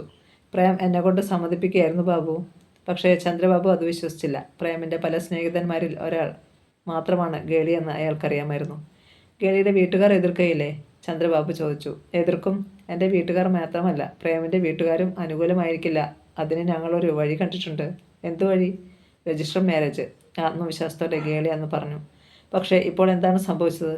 ഡോക്ടർ ശിവശങ്കറിൻ്റെ ക്ലിനിക്കിലെത്തി ആ ബന്ധം അവസാനിച്ചിരിക്കുന്നു. ടെലിഫോണിൽ കൂടി തുടങ്ങിയ ബന്ധം ടെലിഫോണിൽ കൂടി തന്നെ. ചന്ദ്രബാബുവിന് വല്ലാത്ത അസ്വസ്ഥത തോന്നി. എത്ര നിഷ്കരുണമാണ്. ഊറ്റി കുടിച്ച ശേഷം മധുചഷകം വലിച്ചെറിയുന്നതുപോലെ. പ്രേംദാസ് ഒരു സിഗരറ്റ് എടുത്ത് ചുണ്ടുകൾക്കിടയിൽ വെച്ചു. ചന്ദ്രബാബുവിൻ്റെ ഭാവഭേദം അയാൾ ശ്രദ്ധിക്കുന്നുണ്ടായിരുന്നു. ഞാൻ പോകുന്നു പ്രേമ, എഴുന്നേറ്റുകൊണ്ട് ചന്ദ്രബാബു പറഞ്ഞു. ബാബു ഇരിക്കൂ. ശാന്തമായ സ്വരത്തിലാണ് പ്രേംദാസ് അത് പറഞ്ഞത്. ചന്ദ്രബാബു വീണ്ടും ഇരുന്നു. ബാബുവിന് എന്നോടെന്തോ പറയാനുണ്ടെന്ന് എനിക്ക് തോന്നുന്നു ഇല്ലേ? പുഞ്ചിരിയോടെ പ്രേംദാസ് ചോദിച്ചു. എനിക്കൊന്നും പറയാനില്ല. പ്രയോജനമില്ലാത്ത കാര്യങ്ങൾ പറയാതിരിക്കുക എന്നല്ലേ നല്ലത്. അയാളുടെ വാക്കുകളിൽ അടക്കിപ്പിടിച്ച അമർഷമുണ്ടായിരുന്നു. പ്രേംദാസിന് അത് മനസ്സിലാകാതിരുന്നില്ല. എന്തു തന്നെയാണെങ്കിലും എന്നോട് ചോദിക്കാനും പറയാനുമുള്ള സ്വാതന്ത്ര്യം തനിക്കുണ്ട് ബാബു. ഉണ്ട്. പക്ഷേ നാം തമ്മിലുള്ള സൗഹൃദവും സ്നേഹവും എന്നെന്നും നിലനിന്ന് കാണാൻ ആഗ്രഹിക്കുന്നതുകൊണ്ട് ഞാൻ അതൊന്നും പറയാതിരിക്കുന്നതാണ് നല്ലത്. ലൈറ്റർ ഉപയോഗിച്ച പ്രേംദാസ് സിഗരറ്റിനു തീ പിടിപ്പിച്ചു. എന്നിട്ട് അയാൾ ആദ്യ പുക ഉള്ളിലേക്ക് വലിച്ചെടുത്തു. പഴയ കോളേജ് ജീവിതത്തെക്കുറിച്ചുള്ള ഓർമ്മ അയാളുടെ മനസ്സിലേക്ക് വന്നു. ചന്ദ്രബാബു ഒന്നും മിണ്ടിയില്ല. അയാളും ആ പഴയ ഓർമ്മകളിൽ ഒരു നിമിഷത്തേക്ക് മുഴുകിപ്പോയി. കോളേജിൽ വെച്ചാണ് പ്രേംദാസും ചന്ദ്രബാബുവും ആദ്യമായി പരിചയപ്പെടുന്നത്. പ്രേമിനേക്കാൾ ഒരു കൊല്ലം സീനിയറായിരുന്നു ബാബു. ചന്ദ്രബാബു ഒന്നാന്തരമായി ഹിന്ദി സിനിമാ ഗാനങ്ങൾ പാടുമായിരുന്നു. വിഷാദമധുരമായ ഗാനങ്ങൾ. പാട്ട് ഹരമായിരുന്നു പ്രേംദാസിന്. പാടുന്നവരോട് അന്ധമായ ആരാധനയും. ഒരു പഴയ ലോഡ്ജിലെ കുടിസുമുറിയിൽ ഒരു നേരത്തെ ആഹാരവും 2 ജോഡി വസ്ത്രങ്ങളുമായി ചന്ദ്രബാബു ജീവിക്കുന്ന കാലമായിരുന്നു അത്. ദരിദ്ര കുടുംബത്തിലെ ഏക ആൺതരി. പ്രേംദാസ് അയാളെ കോളേജ് ഹോസ്റ്റലിൽ കൊണ്ടുവന്ന് പാർപ്പിച്ചു. അയാളുടെ കോളേജ് ഫീസും ഹോസ്റ്റൽ ഫീസും കൊടുത്തു. അയാൾക്ക് പഠിക്കാൻ പുസ്തകങ്ങളും ധരിക്കാൻ നല്ല വസ്ത്രങ്ങളും വാങ്ങിക്കൊടുത്തു. രാജകുമാരനെ പോലെയാണ് അന്ന് പ്രേംദാസിൻ്റെ ജീവിതം. ഇഷ്ടംപോലെ പണം വീട്ടിൽ നിന്ന് കിട്ടിയിരുന്നു. ധാരാളം കൂട്ടുകാർ, ആഘോഷങ്ങൾ, സൽക്കാരങ്ങൾ, ഉല്ലാസയാത്രകൾ. പ്രേംദാസിൻ്റെ താടിയും മോടിയും നിറഞ്ഞ ജീവിതത്തിലേക്കാണ് കൂട്ടുകാർ ആകർഷിക്കപ്പെട്ടത്. പക്ഷേ ആ ആർഭാടങ്ങളിൽ നിന്നെല്ലാം ചന്ദ്രബാബു കഴിയുന്നതും ഒഴിഞ്ഞു നിന്നു. ആത്മാർത്ഥതയുള്ള ഒരേയൊരു സുഹൃത്ത് ബാബു മാത്രമാണെന്ന് അന്നേ പ്രേംദാസ് മനസ്സിലാക്കിയിരുന്നു. പഠനം കഴിഞ്ഞ് രണ്ടുപേരും രണ്ടു വഴിക്ക് പിരിഞ്ഞു. എന്തെങ്കിലും ബിസിനസ് ചെയ്യാനായിരുന്നു ഓഫീസ് ജോലിയേക്കാൾ പ്രേംദാസിന് ഇഷ്ടം. Daddy sales tax commissioner Madhusudanan Nair, mummy പ്രശസ്തമായ ഒരു സ്വകാര്യ കമ്പനിയിൽ public relations officer Mrinalini Nair. രണ്ടുപേരുടേതിൽ നിന്നും വ്യത്യസ്തമായ ഒരു ജീവിതമാണ് പ്രേംദാസ് ആഗ്രഹിച്ചത്. ഡാഡി വീട് വിട്ടാൽ ഓഫീസ്, ഓഫീസിൽ നിന്ന് വന്നാൽ ക്ലബിലേക്ക്, കുറച്ച് ചീട്ടുകളി, കുറച്ച് മദ്യപാനം, തിരിച്ച് വീട്ടിലെത്തുന്നത് രാത്രിയിൽ ഏതെങ്കിലും നേരത്ത്. മിസ്സസ് മൃണാളിനി നായർക്കും വീട്ടിലിരിക്കാൻ നേരമുണ്ടാവില്ല. ഔദ്യോഗിക കൃത്യങ്ങൾ കഴിഞ്ഞാൽ വിമൻസ് ക്ലബിലേക്ക് പോകും. മിസ്സസ് മൃണാളിനി നായർക്ക് എന്നും ഡയറ്റിങ്ങിലും ഹെൽത്ത് ക്ലബിലും ബ്യൂട്ടി പാർലറിലുമൊക്കെയായിരുന്നു താല്പര്യം. എന്തു ബിസിനസ്സാണ് തുടങ്ങേണ്ടതെന്ന് ആലോചിച്ചപ്പോൾ സംഗീതവുമായി ബന്ധപ്പെട്ട എന്തെങ്കിലും തുടങ്ങുന്നതാണ് നല്ലതെന്ന് പ്രേംദാസിന് തോന്നി. ചോദിച്ച പണം തരാൻ ഡാഡി തയ്യാറായി. അങ്ങനെയാണ് ദേവഗംഗ ഓഡിയോ കാസറ്റ് കമ്പനി ജനിച്ചത്. ഒരു നല്ല മാനേജറെ വേണമല്ലോ എന്ന് ചിന്തിച്ചപ്പോൾ ചന്ദ്രബാബുവിനെയാണ് ഓർമ്മ വന്നത്. അന്വേഷിച്ചു ചെന്ന് കണ്ടുപിടിച്ചു. ഒരു ഇലക്ട്രിക് ഷോപ്പിൽ അക്കൗണ്ടൻ്റായി കുറഞ്ഞ ശമ്പളത്തിന് ജോലി ചെയ്യുകയായിരുന്നു അയാൾ. വിളിച്ചപ്പോൾ ഉടൻ കൂടെ വന്നു. നല്ല ശമ്പളം കൊടുത്തു മാനേജറായി നിയമിച്ചു. 6 മാസം മുമ്പ് ബാബു വിവാഹിതനായി. ഇപ്പോൾ ഭാര്യ ഗീതയുമൊത്ത് ഒരു വാടക വീട്ടിൽ താമസിക്കുന്നു. കോളേജിൽ പഠിക്കുന്ന കാലത്തെ പ്രേംദാസിൻ്റെ ചാബല്യങ്ങൾക്ക് ചന്ദ്രബാബു പലപ്പോഴും സാക്ഷിയായിരുന്നു. ഒരിക്കലും അയാൾ പ്രേമിൻ്റെ വ്യക്തിപരമായ കാര്യങ്ങളിൽ ഇടപെട്ടിട്ടില്ല, അഭിപ്രായം പറഞ്ഞിട്ടില്ല, ഉപദേശിച്ചിട്ടില്ല. പക്ഷേ ഇപ്പോൾ ഗേളിയുടെ അബോർഷനെക്കുറിച്ച് അറിഞ്ഞപ്പോൾ മുതൽ അസ്വസ്ഥനായതാണ് ചന്ദ്രബാബു. കാരണം ഗീതയ്ക്കിപ്പോൾ 2 മാസം ഗർഭമാണ്. പറ ബാബു, എന്നെക്കുറിച്ച് എന്ത് തോന്നിയാലും അത് പറയുവാനുള്ള അവകാശം തനിക്കുണ്ട്, പ്രേംദാസ് പറഞ്ഞു. താൻ ഗേളിയോട് ചെയ്ത പ്രവൃത്തി ഒരു തരത്തിലും ശരിയായില്ല പ്രേമ, ഒടുവിൽ ചന്ദ്രബാബു പറഞ്ഞു. പിന്നെ ഞാനെന്ത് ചെയ്യണമായിരുന്നു എന്നാണ് ബാബു പറയുന്നത്? താൻ അവളെ വിവാഹം ചെയ്യണമായിരുന്നു. ചെയ്യുമായിരുന്നു ബാബു, പക്ഷേ എൻ്റെ ഭാര്യയാകാൻ അവൾ യോഗ്യയല്ല. എന്തുകൊണ്ട്? ബാബുവിനറിയാമല്ലോ, എനിക്ക് പല സ്നേഹിതന്മാരുണ്ട്. ഒക്കെ വെറും സൗഹൃദങ്ങൾ. ഒരിക്കലും ഞാൻ അവരുമായി ശാരീരികമായി ബന്ധപ്പെട്ടിട്ടില്ല. ഗേളിയുടെ കാര്യത്തിൽ ഞാൻ പെട്ടുപോയതാണ്. മുൻകൈയെടുത്തത് അവളായിരുന്നു. എന്നാലും പ്രേമ, തനിക്ക് അവളെ സ്വീകരിക്കാമായിരുന്നു. ഇല്ല ബാബു, സ്നേഹത്തിൻ്റെ പേരിൽ പണവും സമ്മാനവും സ്വീകരിക്കുന്ന ഒരു പെണ്ണും എൻ്റെ ഭാര്യയാകാൻ അർഹയല്ല. തനിക്കറിയാമോ, ഗേളിക്ക് ഞാൻ പട്ടുസാരികൾ വാങ്ങിക്കൊടുത്തിട്ടുണ്ട്. അവൾ അണിയാറുള്ള ചുവന്ന കല്ലുകൾ പതിച്ച നെക്ലസ് ഞാൻ വാങ്ങിക്കൊടുത്തതാണ്. അമ്മച്ചിയുടെ ചികിത്സയ്ക്ക് വെല്ലൂർക്ക് പോകാൻ പണമില്ലെന്ന് പറഞ്ഞപ്പോൾ 10,000 രൂപ ഞാൻ കൊടുത്തിട്ടുണ്ട്. ബാബു അതൊക്കെ അവിശ്വസ്തയോടെയാണ് കേട്ടത്. ശരീരം കൊണ്ട് അവൾ എന്നെ പ്രലോഭിപ്പിക്കുകയായിരുന്നു ബാബു. ആവശ്യപ്പെടുമ്പോഴൊക്കെ എൻ്റെ കിടപ്പറയിലേക്ക് വരാൻ തയ്യാറാകുന്ന പെണ്ണിനെ ഞാൻ ഒരിക്കലും വിവാഹം ചെയ്യുകയില്ല, ക്ഷോഭത്തോടെ അയാൾ പറഞ്ഞു. സോറി പ്രേമ, ഞാൻ ഖേദത്തോടെ ചന്ദ്രബാബു പറഞ്ഞു. സാരമില്ല ബാബു, പോയിക്കോളൂ. ഞാൻ കുറച്ചുനേരം തനിച്ചിരിക്കട്ടെ. ബാബു മുറിയിൽ നിന്നും മെല്ലെ ഇറങ്ങിപ്പോയി. പ്രേംദാസ് തളർച്ചയോടെ പിന്നിലേക്ക് ചാരി കണ്ണുകളടച്ചു. അറിയാതെ അയാളുടെ കൺകോണുകളിൽ മുത്തുകൾ പോലെ 2 നീർക്കണങ്ങൾ ഊറിക്കൂടി വന്നു. അപ്പോഴാണ് ടെലിഫോൺ ശബ്ദിച്ചത്. അയാൾ കൈനീട്ടി റിസീവർ എടുത്തു. പ്രേമേട്ടാ, ഇത് ഞാനാണ്, ആതിര. പ്രേംദാസിന് 2 സഹോദരിമാരാണുള്ളത്, അഞ്ജനയും ആതിരയും. അഞ്ജന ചേച്ചിയുടെ വിവാഹം കഴിഞ്ഞു. ആതിര മറ്റൊരു ടൗണിലെ കോളേജിൽ ഡിഗ്രിക്ക് പഠിക്കുന്നു. താമസം ഹോസ്റ്റലിൽ. എന്താ മോളെ? പ്രേംദാസ് ചോദിച്ചു. ഈ മാസത്തെ ഹോസ്റ്റൽ ഫീസ് ഇതുവരെ കൊടുത്തില്ല പ്രേമേട്ടാ. മമ്മി അയച്ചു തന്നില്ലേ? ഇല്ല. മക്കളിൽ മമ്മിക്ക് ആതിരയോടാണ് കൂടുതൽ ഇഷ്ടം. കുട്ടിക്കാലം മുതലേ അവളെ മികച്ച കോൺവെൻറ്റ് സ്കൂളിലാണ് പഠിപ്പിച്ചത്. സ്കൂൾ വിട്ടപ്പോൾ പ്രശസ്തമായ വനിതാ കോളേജിലും ചേർത്തു. എന്നും ആതിരയുടെ ചെലവുകൾ വഹിച്ചിരുന്നത് മമ്മിയാണ്. ഈ മാസം എത്ര രൂപ വേണം മോളെ? 800 വേണം പ്രേമേട്ടാ. 2 ദിവസം കൊണ്ട് ഞാൻ മമ്മിയെ ഓഫീസിലും വീട്ടിലും വിളിക്കുന്നു. പക്ഷേ മമ്മിയെ കിട്ടിയില്ല. രൂപയ്ക്ക് ആവശ്യം വരുമ്പോൾ നിനക്കെന്താ മോളെ എന്നോട് ചോദിച്ചാൽ? മമ്മിയുടെ സ്വഭാവം പ്രേമേട്ടൻ അറിയില്ലേ? ശരി, നാളെ ഞാൻ രൂപ കൊടുത്തയക്കാം, പോരെ? മതി പ്രേമേട്ടാ. പ്രേമേട്ടൻ്റെ പുതിയ കാസറ്റുകളും കൊടുത്തയക്കാം മോളെ. കുറച്ചു നേരം കൂടി സംസാരിച്ചിട്ടാണ് അവൾ ഫോൺ വെച്ചത്. മമ്മിയെ വിളിച്ചിട്ട് എന്തുകൊണ്ടായിരിക്കും കിട്ടാത്തത്? ടൗണിൽ തന്നെയുള്ള അഞ്ജനയിലാണ് ഡാഡിയും മമ്മിയും താമസിക്കുന്നത്. അപൂർവമായി മാത്രമേ പ്രേംദാസ് അവിടെ പോകാറുള്ളൂ. ആ വലിയ ബംഗ്ലാവിൽ അപരിചിതരെ പോലെ പാർക്കുന്ന ഡാഡിയെയും മമ്മിയെയും കാണാൻ പോവുക അത്ര സുഖമുള്ള അനുഭവമായിരിക്കില്ല. അന്ന് രാത്രിയിൽ പ്രേംദാസ് അഞ്ജനയിലേക്ക് ഫോൺ ചെയ്തു. ഡാഡിയാണ് റിസീവർ എടുത്തത്. മധുസൂദനൻ നായർ സ്പീക്കിംഗ്. ഡാഡിയുടെ ഉച്ചാരണത്തിന് സ്ഫുടത കുറവായിരുന്നു. മദ്യപിച്ചുകൊണ്ട് ആയിരിക്കണം. ഡാഡി, ഇത് ഞാനാണ് പ്രേം. എന്താടാ ഈ രാത്രിയിൽ? വെറുതെ വിളിച്ചെന്നേ ഉള്ളൂ. ഡാഡി, മമ്മി ഉറങ്ങിയോ? അവൾ ഏതോ കോൺഫറൻസ് പ്രമാണിച്ച് മദ്രാസിൽ പോയേക്കുക. എന്നോടൊന്നും പറയാറില്ലെന്ന് നിനക്കറിയാമല്ലോ. ജാനകിയാണ് പറഞ്ഞത്. പണിക്കാരത്തിയാണ് ജാനകി. എങ്ങനെയുണ്ട് നിന്റെ ദേവഗംഗ? നന്നായിട്ട് പോകുന്നു ഡാഡി. അഞ്ജന നിന്നെ വിളിച്ചായിരുന്നോ? ഇല്ല. എന്താ ഡാഡി? അവൾ അത്ര ഹാപ്പിയല്ലെന്ന് തോന്നുന്നു. എന്തോ പ്രശ്നങ്ങളുണ്ട് അവിടെ. ഞാൻ അറിഞ്ഞില്ല, അന്വേഷിക്കാം. അത് മതി, ഞാൻ ഉറങ്ങാൻ തുടങ്ങുകയായിരുന്നു. Good night. Good night daddy. Anjana ചേച്ചിയെ വിവാഹം ചെയ്തിരിക്കുന്നത് ഡോക്ടർ ബാലഗോപാലാണ്. പ്രമുഖനായ കാർഡിയോളജിസ്റ്റാണ്. എന്തായിരിക്കും അഞ്ജന ചേച്ചിയുടെ പ്രശ്നം? ഒരു ദിവസം അവിടെ പോകണം. പിറ്റേ ദിവസം രാവിലെ ദേവഗംഗയുടെ ഓഫീസിൽ ചെന്നപ്പോൾ പ്രേംദാസ് മാനേജറെ വിളിപ്പിച്ചു. ചന്ദ്രബാബു ഉടൻ വന്നു. ബാബു, ഞാൻ ആതിരയെ കാണാൻ പോവാണ്. എനിക്ക് ക്യാഷായി ഒരു 5000 രൂപ വേണം. നമ്മുടെ കാസ്റ്റുകളുടെ ഒരു സെറ്റും. അരമണിക്കൂറിനുള്ളിൽ തരാൻ പറ്റില്ലേ? തരാം പ്രേമ. ഓഫീസ് അസിസ്റ്റന്റ് പ്രസാദിൻ്റെ കയ്യിൽ പണം കൊടുത്തയക്കാമെന്നാണ് തലേദിവസം വിചാരിച്ചത്. പക്ഷേ താൻ ചെല്ലുന്നതാവില്ലേ അവൾക്ക് കൂടുതൽ സന്തോഷം. അല്ലെങ്കിൽ തന്നെ അവളെ വേറെ ആരും കാണാൻ ചെല്ലാനില്ലല്ലോ. പണവും വൃത്തിയായി പാക്ക് ചെയ്ത കാസറ്റുകളും ഉടൻ തന്നെ ചന്ദ്രബാബു കൊണ്ടുവന്നു. പിന്നെ വൈകിയില്ല. പ്രേംദാസ് കാറിറക്കി ആതിരയുടെ കോളേജിലേക്ക് യാത്ര തിരിച്ചു. 3/4 മണിക്കൂറിനകം അവിടെ എത്താം. ആതിര വലിയ വായനക്കാരിയാണല്ലോ എന്ന് ഒരു ബുക്ക് ഷോപ്പ് കണ്ടപ്പോഴാണ് പ്രേംദാസ് ഓർത്തത്. ഫുട്പാത്തിന് ഓരം ചേർത്ത് അയാൾ കാർ നിർത്തി. കാറിൽ നിന്നിറങ്ങി ബുക്ക് ഷോപ്പിലേക്ക് നടക്കുമ്പോഴാണ് എതിരെ വരുന്ന യുവതിയെ അയാൾ കണ്ടത്. അത് ഗേളിയായിരുന്നു. അവൾ തനിച്ചായിരുന്നില്ല, ഒപ്പം ഒരു യുവാവുമുണ്ട്. പ്രേംദാസിനെ കണ്ട് അവൾ വേഗം അയാളുടെ അടുത്തേക്ക് വന്നു. പ്രേംദാസ് പെട്ടെന്ന് നിന്നു. എന്തോ പറഞ്ഞ് പൊട്ടിച്ചിരിച്ച് യുവാവിനെ ചേർന്ന് ഒരുമിയാണ് ഗേളിയുടെ വരവ്. പ്രേംദാസിനെ കണ്ടപ്പോൾ പെട്ടെന്ന് അവളുടെ പ്രസാദഭാവം മറഞ്ഞു. എന്ത് ചെയ്യണമെന്ന് പ്രേംദാസിന് അറിയില്ലായിരുന്നു. പക്ഷേ തമ്മിൽ കണ്ടപ്പോൾ അവരുടെ കണ്ണുകൾ ഇടഞ്ഞു. പ്രേംദാസ് ഒട്ടും പ്രതീക്ഷിക്കാത്തതാണ് പിന്നെ സംഭവിച്ചത്. പഴയ സന്തോഷഭാവം വീണ്ടെടുത്ത് ഗേളി യുവാവിനെയും കൊണ്ട് പ്രേമിൻ്റെ അടുത്തേക്ക് വന്നു. ഹലോ പ്രേം, കുറേ ദിവസമായല്ലോ കണ്ടിട്ട്. എന്താ ഇവിടെ ഇല്ലായിരുന്നോ? അവൾ സാധാരണ മട്ടിൽ ചോദിച്ചു. പ്രേംദാസും അവസരത്തിനൊത്ത് ഉയർന്നു. ഞാൻ ടൂറിലായിരുന്നു ഗേളി. ബിസിനസ് ആവശ്യത്തിനായി മദ്രാസിലേക്ക് ഒരു യാത്ര. ഇന്നലെയാണ് തിരിച്ചെത്തിയത്. ഗേളി അപ്പോൾ അയാളെ യുവാവിന് പരിചയപ്പെടുത്തി കൊടുത്തു. ക്രിസ്റ്റി, ഇതാണ് മിസ്റ്റർ പ്രേംദാസ്. ദേവഗംഗ ഓഡിയോസ് എന്ന് കേട്ടിട്ടില്ലേ? അതിൻ്റെ ജീവാത്മാവും പരമാത്മാവുമാണ് ഇദ്ദേഹം. നന്നായി പാടുകയും ചെയ്യും. ക്രിസ്റ്റി സൗഹൃദത്തോടെ അയാളുടെ കൈ പിടിച്ചു കുലുക്കി. ക്രിസ്റ്റി, ആ പേര് എപ്പോഴോ കേട്ടതാണല്ലോ. പരിചയപ്പെടാൻ കഴിഞ്ഞതിൽ സന്തോഷം. ദേവഗംഗയുടെ 2 കാസ്റ്റുകൾ എൻ്റെ കൈവശമുണ്ട്. ദേവഗീതവും നിശാഗന്ധിയും. നല്ല പാട്ടുകൾ. ഇടയ്ക്കിടയ്ക്ക് ഞാനവ കേൾക്കാറുണ്ട്, ക്രിസ്റ്റി പറഞ്ഞു. താങ്ക്സ്. എണ്ണത്തിലല്ല, ഗുണമേന്മയിലാണ് ഞങ്ങൾ ശ്രദ്ധിക്കാറുള്ളത്. അതുകൊണ്ട് കാസ്റ്റുകൾ അധികമൊന്നും ഞങ്ങൾ ഇറക്കിയിട്ടില്ല, പ്രേംദാസ് പറഞ്ഞു. പ്രേം, ഇദ്ദേഹത്തെ ഞാൻ പരിചയപ്പെടുത്തിയില്ലല്ലോ. ഇത് ക്രിസ്റ്റി, ജോർജ് കുട്ടിച്ചായൻ്റെ ഫ്രണ്ടാണ്, ഗേളി പറഞ്ഞു.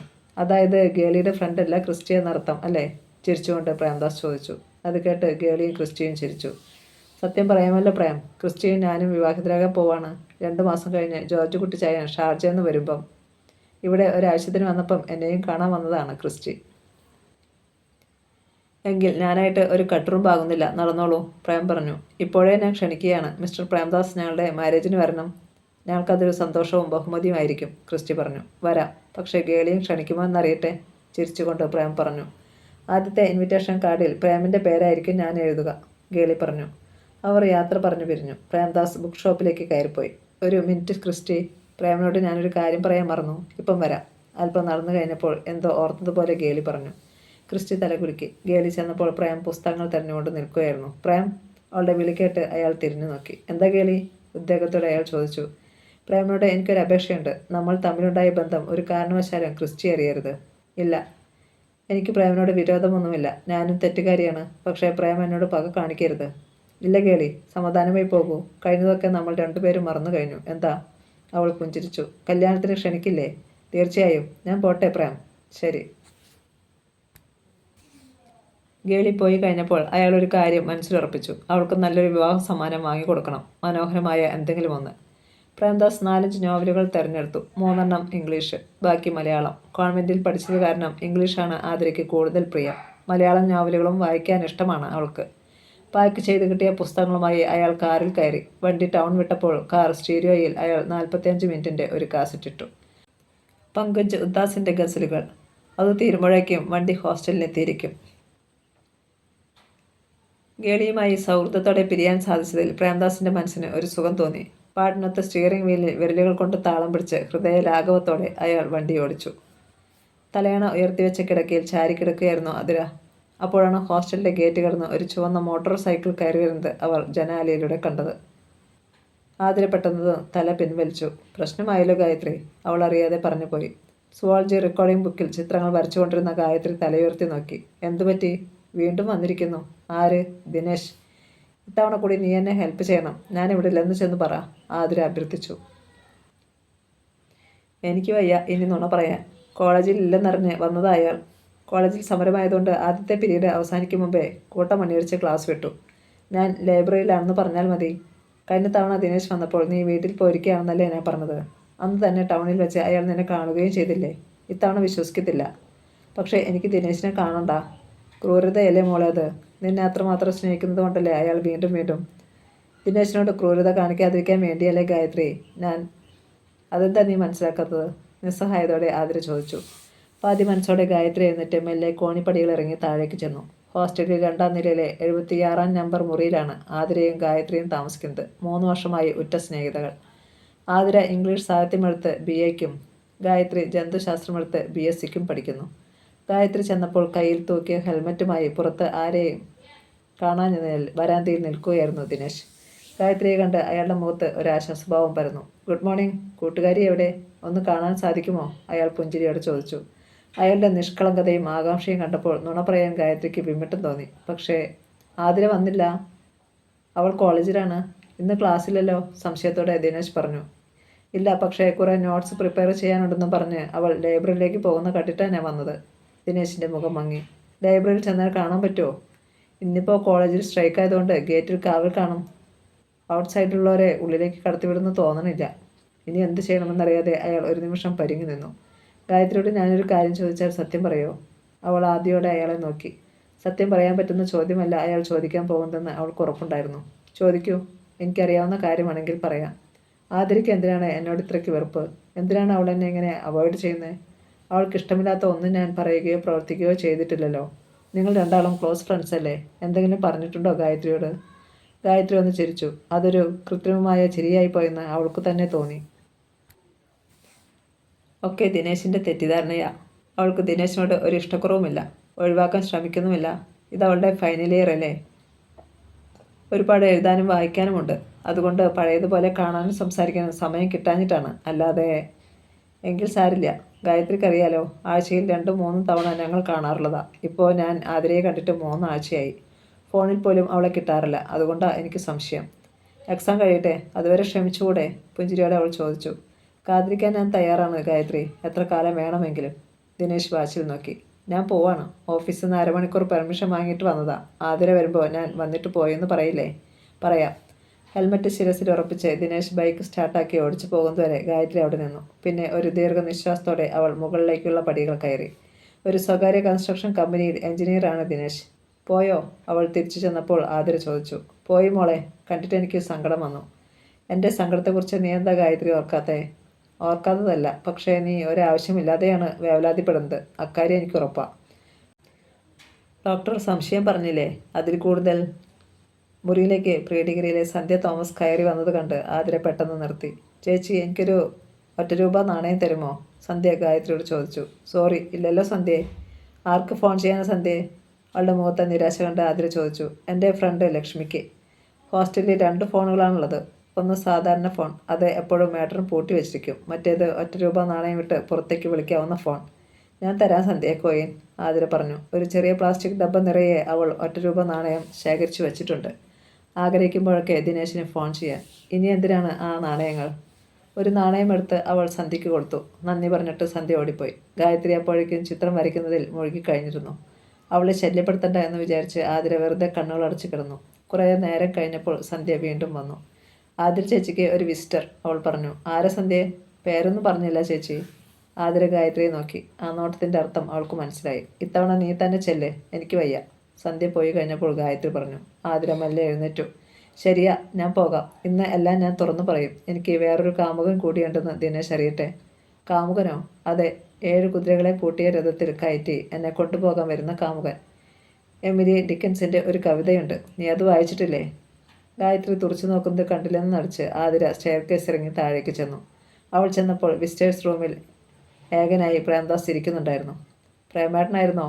അവൾ ആഹ്ലാദത്തോടെ ചോദിച്ചു. കോളേജിൽ ചെന്നപ്പോഴാണ് ഇന്ന് സമരമാണെന്നറിഞ്ഞത്. പിന്നെ നേരെ ഇങ്ങോട്ട് പോന്നു. ആരെയെങ്കിലും അയക്കാമെന്നല്ലേ പ്രേമേട്ടൻ ഇന്നലെ എന്നോട് പറഞ്ഞത്? ഞാൻ വിചാരിച്ചു. അയാളുടെ തൊട്ടടുത്തുള്ള കസേരയിൽ ഇരുന്നു കൊണ്ട് അവൾ പറഞ്ഞു. ആരെയെങ്കിലും അയച്ചാൽ ഞാൻ നിന്നെ കാണുന്നത് എങ്ങനെയാ മോളെ? വാത്സല്യപൂർവ്വം അവളുടെ കൈ പിടിച്ചുകൊണ്ട് പ്രേംദാസ് ചോദിച്ചു. പെട്ടെന്ന് അവളുടെ കണ്ണു നിറഞ്ഞു. മണ്ടിപ്പെണ്ണെ, കരയുന്നോ?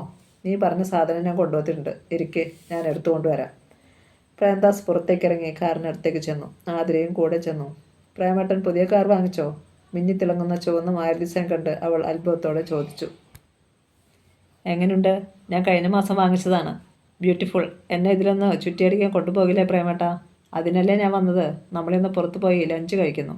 ഹായ്, ഞാൻ ഗായത്രി കൂടെ വിളിച്ചോട്ടെ പ്രേമേട്ട? വിളിച്ചോളൂ. കാറിൻ്റെ സീറ്റിൽ വെച്ചിരുന്ന 2 പാക്കറ്റുകൾ എടുത്ത് അയാൾ അവളുടെ കയ്യിൽ കൊടുത്തു. ഇത് കാസറ്റുകൾ, മറ്റേത് 4-5 ബുക്സാണ്, നോവലുകൾ. താങ്ക്സ് പ്രേമേട്ട. അവൾക്ക് സന്തോഷമായി. എങ്കിൽ വേഗം വേഷം മാറി വരൂ. മണി 12ആയി. എനിക്ക് നന്നായി വിശക്കുന്നുണ്ട്. എന്താണ് നമ്മളിന്ന് കഴിക്കുന്നത്? നിനക്ക് എന്ത് വേണമെന്ന് പറയൂ. എനിക്കിന്ന് ചിക്കൻ ബിരിയാണി വാങ്ങിത്തരുമോ പ്രേമേട്ട? Why not? വേഗം റെഡിയായി വാ. ആതിര പടികൾ കയറാൻ തുടങ്ങിയപ്പോഴാണ് മറ്റൊരു കാര്യം അയാൾക്ക് ഓർമ്മ വന്നത്. നില്ലുമോളെ. പ്രേംദാസ് പോക്കറ്റിൽ നിന്നൊരു കവർ എടുത്ത് അവളുടെ കയ്യിൽ വെച്ചു കൊടുത്തു. ഇത് 5000 രൂപയുണ്ട്, വച്ചോളൂ. ആവശ്യം വരുമ്പോൾ ആരോട് ചോദിക്കാതെ നിനക്ക് ഉപയോഗിക്കാമല്ലോ. ആതിരയുടെ കണ്ണുകൾ വീണ്ടും നിറഞ്ഞു. വേഗം വരണം, ഒരുങ്ങാൻ 10 മിനിറ്റ് തരാം, അയാൾ പറഞ്ഞു. അവൾ തലകുലുക്കി. പെട്ടെന്ന് പാക്കറ്റുകൾ രണ്ടും അവളുടെ കയ്യിൽ നിന്ന് നിലം പതിച്ചു. കവറിൽ നിന്ന് 100 രൂപ നോട്ടുകൾ താഴേക്ക് ചിതറി വീണു. നിന്ന നിൽപ്പിൽ ആതിര ഒരു വശത്തേക്ക് ചെരിഞ്ഞു. പക്ഷേ വീഴും മുമ്പ് പ്രേംദാസ് അവളെ താങ്ങിപ്പിടിച്ചു. അവളുടെ അടഞ്ഞുപോയ കണ്ണുകളിൽ നിന്ന് അപ്പോഴും കണ്ണീരൊഴുകിക്കൊണ്ടിരുന്നു. അവൾക്ക് എന്താണ് സംഭവിച്ചതെന്ന് പ്രേംദാസിന് മനസ്സിലായില്ല. അവളെ താങ്ങിപ്പിടിച്ച് അയാൾ സന്ദർശക മുറിയിലെ കസേരയിലേക്ക് ഇരുത്തി. അപ്പോഴേക്കും അവൾ കണ്ണു തുറന്ന് അയാളെ നോക്കി. എന്താ മോളെ, എന്ത് പറ്റി നിനക്ക്? ആദ്യയോടെ അയാൾ ചോദിച്ചു. ഒന്നുമില്ല പ്രേമേട്ട, ഒരു തലച്ചുറ്റൽ പോലെ വന്നു, അത് മാറി, എനിക്കിപ്പോൾ ഒന്നുമില്ല. അയാളെ വിശ്വസിപ്പിക്കാൻ എന്നതുപോലെ അവൾ പുഞ്ചിരിച്ചു. അതൊരു വിളറിയ ചിരിയായിരുന്നു. എങ്കിലും പ്രേംദാസിൻ്റെ സംശയം മാറിയില്ല. സന്തോഷം കൊണ്ടോ പ്രേമേട്ട? ഞാൻ എന്നെ തന്നെ മറന്നുപോയി. പ്രേമേട്ടൻ എന്തൊക്കെയാണ് എനിക്ക് വേണ്ടി കൊണ്ടുവന്നത്? കാസറ്റുകൾ, പുസ്തകങ്ങൾ, ആവശ്യത്തിലേറെ പണം. ആതിര എഴുന്നേറ്റ് ചെന്ന് നിലത്ത് ചിതറി വീണ പാക്കറ്റുകളും കറൻസി നോട്ടുകളും പെറുക്കിയെടുക്കാൻ തുടങ്ങി. പ്രേംദാസും അവളെ സഹായിക്കാൻ ചെന്നു. സന്തോഷം വരുമ്പോൾ നിനക്ക് തലചുറ്റിലാണോ മോളെ ഉണ്ടാകുക? അതെ പ്രേമേട്ട, പണ്ട് പ്രീ ഡിഗ്രി ഫസ്റ്റ് ക്ലാസ്സിൽ ജയിച്ചപ്പോഴും പിന്നെ അഞ്ജന ചേച്ചിയുടെ കല്യാണം കഴിഞ്ഞ് ചേട്ടനുമൊത്ത് എന്നെ കാണാൻ ഇവിടെ വന്നപ്പോഴും ഞാൻ തലചുറ്റി വീണിട്ടുണ്ട്. കോളേജിലെ ആർട്സ് ക്ലബ്ബ് നടത്തിയ ചെറുകഥാ മത്സരത്തിൽ പങ്കെടുത്തിട്ട് ഇരിക്കുകയെന്നെ. അതിന് വല്ല സമ്മാനവും കിട്ടിയ അടുത്ത തലചുറ്റൽ ഉറപ്പാ, ചിരിച്ചുകൊണ്ട് അവൾ പറഞ്ഞു. കളിയൊക്കെ കാര്യമാകുന്നത് എപ്പോഴാണെന്ന് അറിയില്ല. ഇനി ഇങ്ങനെ സംഭവിച്ചാൽ പറയണം. നമുക്ക് ഏതെങ്കിലും നല്ല ഡോക്ടറെ കാണാൻ പോകാം. പ്രേമേട്ടൻ്റെ ഒരു പേടി. ഇവിടെ ഇരിക്കേ, ഞാനിതൊക്കെ കൊണ്ടുവച്ചിട്ട് വരാം. നമുക്ക് ബിരിയാണി കഴിക്കാൻ പോകണ്ടേ? പുഞ്ചിരിയോടെ അവൾ കോണിപ്പടികൾ കയറി പോകുന്നത് നോക്കി പ്രേംദാസ് നിന്നു. ആതിര മുറിയിലേക്ക് ചെന്നപ്പോൾ ഗായത്രി റെക്കോർഡിംഗ് ഷീറ്റിൽ നിന്ന് കണ്ണുകൾ ഉയർത്തി നോക്കി. പ്രേമേട്ടനാണ് ഗായത്രി വന്നത്. ദാ, ഇതെല്ലാം എനിക്ക് വേണ്ടി കൊണ്ടുവന്നതാണ്. ഈ കാസ്റ്റുകൾ കേട്ടുകൊണ്ട് ഈ നോവലുകളെല്ലാം ഞാൻ വായിച്ചു തീർക്കും, ആഹ്ലാദത്തോടെ ആതിര പറഞ്ഞു. സഹോദരന്മാരുള്ള പെൺകുട്ടികൾ ഭാഗ്യവതികൾ. എന്തെന്നാൽ അവർക്ക് പാട്ട് കേൾക്കാൻ കാസ്റ്റുകളും വായിച്ചു രസിക്കാൻ പുസ്തകങ്ങളും കിട്ടുന്നു, ഗായത്രി പറഞ്ഞു. എടി മോളെ, ഒരു സന്തോഷ വാർത്ത. നമ്മൾ 2 പേരും ഇന്ന് പുറത്തുപോയി ലഞ്ച് കഴിക്കുന്നു. പ്രേമേട്ടൻ നമുക്ക് 2 പേർക്കും ചിക്കൻ ബിരിയാണി വാങ്ങിത്തരാമെന്ന് ഏറ്റിട്ടുണ്ട്. ഗായത്രി അപ്പോഴാണ് ആതിരയുടെ മുഖം ശ്രദ്ധിച്ചത്. എന്താ നിനക്കൊരു ക്ഷീണം പോലെ? വിളർച്ചയുണ്ടല്ലോ. ഏയ്, എനിക്കിപ്പോഴൊന്നുമില്ല. നീ വേഗം വേഷം മാറ്. 10 മിനിറ്റാ പ്രേമേട്ടൻ തന്നിരിക്കുന്നത് റെഡിയാകാൻ. ഞാനില്ല, നീ പോയിട്ട് വാ, ഗായത്രി ഒഴിഞ്ഞു.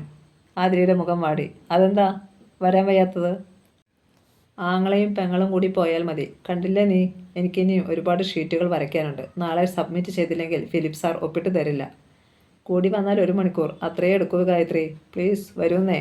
എത്ര നിർബന്ധിച്ചിട്ടും ഗായത്രി വഴങ്ങിയില്ല. ഒടുവിൽ ആതിര തനിച്ചാണ് വേഷം മാറി താഴേക്ക് ഇറങ്ങി ചെന്നത്. എവിടെ നിൻ്റെ കൂട്ടുകാരി? പ്രേംദാസ് ചോദിച്ചു. അവൾക്ക് ഒരുപാട് വരയ്ക്കാനുണ്ട് പ്രേമേട്ട, അതുകൊണ്ട് അവളെ ശല്യപ്പെടുത്തണ്ടെന്ന് ഞാനും വിചാരിച്ചു. അതോ എൻ്റെ കൂടെ വരാൻ ഗായത്രിക്ക് മടിയായതുകൊണ്ടാണോ? മടിയോ ഗായത്രിക്കോ? കൊള്ളാം, നല്ല കാര്യമായി. പ്രേമേട്ടനോട് വലിയ ആരാധനയെ അവൾക്ക്. ചിലപ്പം സംസാരിക്കുന്ന കേട്ടാൽ പ്രേമമാണെന്ന് പോലും തോന്നും. പോടി, അയാൾ കളിയായി അവളെ അടിക്കാൻ വാങ്ങി. അവൾ ഒഴിഞ്ഞു കളഞ്ഞു. കാറിൽ മുൻസീറ്റിൽ അവൾ പ്രേംദാസിനോടൊപ്പം കയറിയിരുന്നു. അയാൾ വണ്ടി സാവധാനം മുന്നോട്ടെടുത്തു. 2ാം നിലയിലെ ജനാലക്കരികിൽ ഗായത്രി അത് കണ്ടുകൊണ്ട് നിൽക്കുന്നുണ്ടായിരുന്നു. കാർ ഗേറ്റ് കടന്ന് പുറത്തേക്ക് ഇറങ്ങിയപ്പോൾ അവൾ ദീർഘമായി ഒന്ന് നിശ്വസിച്ചു. നഗരത്തിലെ ഏറ്റവും നല്ല റെസ്റ്റോറൻറ്റിലേക്കാണ് ആതിരയെ പ്രേംദാസ് കൊണ്ടുപോയത്. ഒരു മേശയുടെ ഇരുവശത്തുമായി അവർ അഭിമുഖമായിരുന്നു. 2 ചിക്കൻ ബിരിയാണി. വെള്ള യൂണിഫോമും തലപ്പാവും ധരിച്ച ബെയറർ വന്നപ്പോൾ പ്രേംദാസ് പറഞ്ഞു. തല കുനിച്ച് വന്നിച്ചിട്ട് ബെയറർ പോയി. വൃത്താകൃതിയുള്ള തിളങ്ങുന്ന മേശകൾ, സുഖകരമായ കസേരകൾ, ആവശ്യത്തിന് മാത്രം വെളിച്ചം, സീലിംഗിൽ ഒളിപ്പിച്ചു വെച്ച സ്പീക്കറുകളിൽ നിന്ന് മൃദുവായ സംഗീതം. ആരാണ് ഈ ഗസൽ പാടുന്നതെന്നറിയാമോ? പ്രേംദാസ് ചോദിച്ചു. ആരാണ്? ആതിരയ്ക്കറിയില്ലായിരുന്നു. അനൂപ് ജലോട്ട. ആ സ്വരം കേട്ടില്ലേ? എത്ര സാന്ദ്രം, വിഷാദഭരിതം. അവൾ മന്ദഹസിച്ചു. നീ പുറത്തുപോയി ഭക്ഷണം കഴിക്കാറില്ലേ ആതിരെ? വല്ലപ്പോഴും. ഹോസ്റ്റൽ ഫുഡ് മാത്രം കഴിച്ച് ജീവിക്കാൻ ശ്രമിക്കരുത്. അതുകൊണ്ടാണ് നീ ഇങ്ങനെ മെലിഞ്ഞു വിളറി വരുന്നത്. സൗകര്യം കിട്ടുമ്പോഴൊക്കെ പുറത്തുപോയി നല്ല ഭക്ഷണം കഴിക്കണം. ഇടയ്ക്കൊക്കെ സിനിമ കാണാൻ പോകണം. പഠിത്തം മാത്രം പോരാ, മനസ്സിനും ഉല്ലാസവും വേണം. അവൾ തലകുലുക്കി. ആരാ നിൻ്റെ ക്ലോസ് ഫ്രണ്ട്? ഗായത്രിയാണോ? തനിച്ചെങ്ങും പോകരുതെന്നേ ഉള്ളൂ. ഗായത്രിയെ കൂട്ടണം, അല്ലെങ്കിൽ വേറെ ഏതെങ്കിലും ഫ്രണ്ട്സിനെ. വേറെ 2 പ്ലേറ്റുകളിൽ ബിരിയാണിയും അതിൻ്റെ അനുസാരികളും കൊണ്ടുവന്ന് വെച്ചു. പ്രേമേട്ടന് ഒരു ബിയർ കുടിക്കണമെന്നുണ്ടോ? ആതിര ചോദിച്ചു. വേണ്ട, എനിക്ക് ഐസ് വാട്ടർ മതി. നിനക്കോ? എനിക്കും. ബെയറർ ഐസ് വാട്ടർ കൊണ്ടുവന്നു. കോളേജ് ലൈഫ് ജീവിതത്തിലെ ഏറ്റവും മനോഹരമായ ഒരു കാലഘട്ടമാണ്. അത് വിരസമായി തള്ളി നീക്കാൻ പാടില്ല. നന്നായി പഠിക്കണം, ഒപ്പം എൻജോയ് ചെയ്യുകയും വേണം. ഭക്ഷണം കഴിക്കുന്നതിനിടയിൽ പ്രേംദാസ് പറഞ്ഞു. പ്രേമേട്ടൻ അടിപൊളിയായി ആഘോഷിച്ചതല്ലേ കോളേജ് ലൈഫ്? ബോയ്സിനൊക്കെ അത് പറ്റും. അതുപോലാണോ ഞങ്ങൾ ഗേൾസ്? അടിപൊളിയായി നടക്കണമെന്നല്ല ഞാൻ പറഞ്ഞത്. നിന്റെ സങ്കടഭാവവും ഏകാഗ്രതയും ഒക്കെ കളഞ്ഞ് കുറച്ചുകൂടെ സന്തോഷത്തോടെ ജീവിക്കണമെന്നാണ്. ഞാനിവിടെ ഹാപ്പിയാ പ്രേമേട്ടാ. നിനക്കവിടെ ഒരു ബോയ് ഫ്രണ്ട് ഉണ്ടെന്ന് ഞാൻ അറിഞ്ഞു. അതാണോ സന്തോഷത്തിന് കാരണം? കുസൃതി ചിരിയോടെ അയാൾ ചോദിച്ചു. എനിക്കോ? ആര് പറഞ്ഞു പ്രേമേട്ടാ ഈ പച്ചക്കള്ളം? അപ്പോൾ അങ്ങനെയൊന്നുമില്ലേ? ഇല്ല. ആരാ പ്രേമേട്ടനോട് പറഞ്ഞത്? ആരും പറഞ്ഞില്ല. ഞാൻ വെറുതെ ചോദിച്ചെന്നേ ഉള്ളൂ മോളെ. അവർ ഭക്ഷണം കഴിച്ച് തീരാറായപ്പോൾ ബെയറർ വീണ്ടും വന്നു. സാർ, ഇനി എന്തെങ്കിലും? പ്രേംദാസ് ആതിരയെ നോക്കി. ഓരോ ഫ്രൂട്ട് സലാഡ് ആവാം അല്ലേ? അയാൾ ചോദിച്ചു. ആവാം. അവർ പോയി കൈ കഴുകി വന്നപ്പോഴേക്കും ഫ്രൂട്ട് സലാഡ് എത്തി. അല്പം ഐസ്ക്രീമിനോടൊപ്പം ഒരു കഷ്ണം പൈനാപ്പിൾ ആതിര സ്പൂണിൽ കോരി വായിലേക്കിട്ടപ്പോഴാണ് റെസ്റ്റോറൻറ്റ് വാതിൽ തുറന്ന് കയ്യിലൊരു ഹെൽമറ്റുമായി ഒരു ചെറുപ്പക്കാരൻ പ്രവേശിച്ചത്. അയാൾ കണ്ട് ആതിര ഒന്ന് ഞെട്ടി. ദിനേശ് മേനോൻ. അവൾ പെട്ടെന്ന് മുഖം കുനിച്ചിരുന്നു. പക്ഷേ ദിനേശ് അവളെ കണ്ടു കഴിഞ്ഞിരുന്നു. അയാൾ വേഗം അവളുടെ അടുത്തേക്ക് വന്നു. ഹായ് ആതിര, ആഹ്ലാദത്തോടെ അയാൾ പറഞ്ഞു. ഹായ് ദിനേശ്, അയാളെ കണ്ട് അത്ഭുതം നിറച്ച് അവളും പറഞ്ഞു. ഞാൻ തന്നെ അന്വേഷിച്ച് 1 മണിക്കൂർ മുമ്പ് ഹോസ്റ്റലിൽ പോയിരുന്നു. അപ്പോൾ ഗായത്രി പറഞ്ഞു താൻ ലൈബ്രറിയിലാണെന്ന്. അപ്പോഴാണ് അവളുടെ എതിരെയിരുന്ന് അയാളെ ഉറ്റുനോക്കുന്ന പ്രേംദാസിനെ ദിനേശ് ശ്രദ്ധിച്ചത്. ഇതാരാണ്? ദിനേശ് ചോദിച്ചു. എൻ്റെ ബ്രദറാണ് പ്രേംദാസ്, അവൾ പരിഭ്രമം മറച്ച് പറഞ്ഞു. ദിനേശിൻ്റെ മുഖത്ത് ലേശമൊരു ജാള്യത പരന്നു. പ്രേമട്ട, ഇത് ദിനേശ് മേനോൻ, 7 സ്റ്റാർ കൺസ്ട്രക്ഷൻ കമ്പനിയിൽ എഞ്ചിനീയറാണ്. ആതിര അയാളെ പരിചയപ്പെടുത്തി. ഹലോ പ്രേംദാസ്. അയാളുടെ കൈ പിടിച്ച് കുലുക്കി. ഞാനും ലഞ്ച് കഴിക്കാൻ വന്നതാണ്. അപ്പോഴാണ് ആതിര ഇവിടെ ഇരിക്കുന്നത് കണ്ടത്. Please carry on. എൻ്റെ കൂടെ വേറൊരു ഫ്രണ്ടുണ്ട്. ഞങ്ങൾ അപ്പുറത്തിരിക്കാം, ദിനേശ് പറഞ്ഞു. അങ്ങനെയാവട്ടെ. അയാൾ 2-3 മേശകൾക്കപ്പുറത്ത് പോയിരുന്നു. പ്രേംദാസ് അലക്ഷ്യഭാവത്തിൽ തല തിരിച്ചു നോക്കി. കൂട്ടുകാരനുണ്ടെന്ന് പറഞ്ഞിട്ട് അയാൾ ഒറ്റയ്ക്കാണ് ഇരിക്കുന്നത്. അറിയാതെ വന്ന പുഞ്ചിരി പ്രേംദാസ് പെട്ടെന്ന് അമർത്തി. ശരിക്കും ആരാ ഈ ദിനേശ് മേനോൻ? ഫ്രൂട്ട് സാലഡ് നുണഞ്ഞുകൊണ്ട് പ്രേംദാസ് അവളോട് ചോദിച്ചു. ഞാൻ പറഞ്ഞില്ലേ പ്രേമട്ട, ഒരു കൺസ്ട്രക്ഷൻ കമ്പനിയിലെ. അതല്ല, നിങ്ങൾ തമ്മിലുള്ള ബന്ധമോ? എൻ്റെ ഒരു കൂട്ടുകാരിയുടെ ബ്രദറാ ദിനേശ്, അവൾ പെട്ടെന്ന് പറഞ്ഞു. ഏത് കൂട്ടുകാരിയുടെ? സന്ധ്യയുടെ. അവളെ കാണാൻ ദിനേശ് ഇടയ്ക്കൊക്കെ ഹോസ്റ്റലിൽ വരും. അപ്പോൾ കണ്ടുള്ള പരിചയമാ. ഈ പ്രേമേട്ടൻ്റെ ഓരോ സംശയങ്ങൾ കുറ്റപ്പെടുത്തുന്നത് പോലെ അവൾ അയാളെ ഒന്ന് നോക്കി. പ്രേംദാസ് ചിരിച്ചു. വേറെ ഒരു താലത്തിൽ ഒരു ബില്ല് കൊണ്ടുവന്ന് വെച്ചു. പ്രേംദാസ് പേഴ്സ് എടുത്ത് ബില്ലനുസരിച്ചുള്ള പണത്തിന് പുറമെ ഉദാരമായ ടിപ്പും താരത്തിൽ വെച്ചു. നമുക്ക് പോകാം മോളെ, പോകാം. ഇരുവരും എഴുന്നേറ്റു. നില്ലേ, ഞാൻ ദിനേശിനോട് പറഞ്ഞിട്ട് വരാം. പ്രേംദാസ് വേഗം ദിനേശിൻ്റെ അടുത്തേക്ക് ചെന്നു. ദിനേശ്, ഞങ്ങൾ പോവാണ്. ശരി, ഇനി എപ്പോഴെങ്കിലും കാണാം, സൗഹൃദത്തോടെ അയാൾ പറഞ്ഞു. ബൈ, ദിനേശിൻ്റെ വീട് എവിടെയാണ്? തലശ്ശേരിയിലാണ്. അപ്പോൾ ഇവിടെ എവിടെയാണ് താമസം? കമ്പനി ഒരു വീട് വാടകയ്ക്കെടുത്ത് തന്നിട്ടുണ്ട്. ദിനേശിൻ്റെ സിസ്റ്റർ ഇവിടെ പഠിക്കുന്നുണ്ടോ? അയാളൊന്ന് ചിരിച്ചു. എനിക്ക് സിസ്റ്റേഴ്സ് ഇല്ല, ഒരു ബ്രദർ മാത്രമേ ഉള്ളൂ. അവൻ മദ്രാസിൽ മെഡിസിൻ പഠിക്കുകയാണ്. Okay, see you. പ്രേംദാസ് ആതിരയുടെ അടുത്തേക്ക് വന്നു. അയാളുടെ ചുണ്ടുകളിൽ ഒരു പുഞ്ചിരി ഉണ്ടായിരുന്നു. മോളെ, നിനക്ക് എന്തെങ്കിലും വാങ്ങാനുണ്ടെങ്കിൽ പറ. നമുക്കിത്തിരി ഷോപ്പിംഗ് നടത്തി കളയാം. എനിക്ക് സമയമുണ്ട്. കാറിൽ കയറുമ്പോൾ പ്രേംദാസ് പറഞ്ഞു, എനിക്കൊന്നും വാങ്ങാനില്ല പ്രേമേട്ടാ, നമുക്ക് ഹോസ്റ്റലിലേക്ക് പോകാം. ദിനേശ് മേനോൻ്റെ ഇല്ലാത്ത പെങ്ങൾ സന്ധ്യയെക്കുറിച്ച് ഒരു തമാശ പറഞ്ഞാലോ എന്ന് അയാൾ ആലോചിക്കുമ്പോഴാണ് അവൾ മറ്റൊരു കാര്യം പറഞ്ഞത്. കഴിഞ്ഞ മാസം മമ്മി എന്നെ കാണാൻ വന്നിരുന്നു പ്രേമേട്ടാ. അതിലെന്താ അത്ഭുതം? നിന്നോടല്ലേ മമ്മിക്ക് കൂടുതൽ ഇഷ്ടം? പെട്ടെന്ന് ആതിരയുടെ മുഖം വാടി. അങ്ങനെ പറയേണ്ടിയിരുന്നില്ലെന്ന് അപ്പോഴാണ് അയാൾ ഓർത്തത്.